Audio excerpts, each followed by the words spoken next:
God's never exhausting his resources. He doesn't have to sort of ration his grace.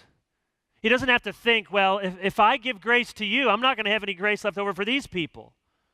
He doesn't have a limit of mercy. If you knew the gift, Samaritan woman, if you knew the gift, Christ's covenant, you would ask. You're not going to exhaust it. Jesus says, if you knew what I could do for you, you would not worry about giving me a glass of water. You'd turn around and ask me for oceans. He says, you don't know what can be given, and you don't know the one who is giving. You see that? If you knew who it is who's speaking to you.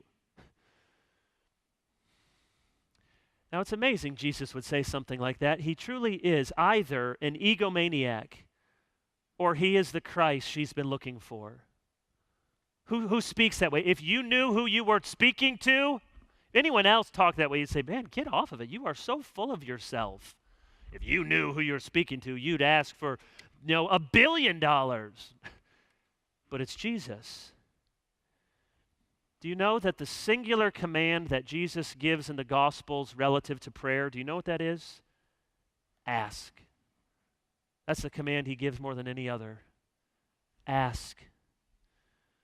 We don't ask because we don't believe. We don't ask for living water because we don't know what the gift is and we don't really know the giver.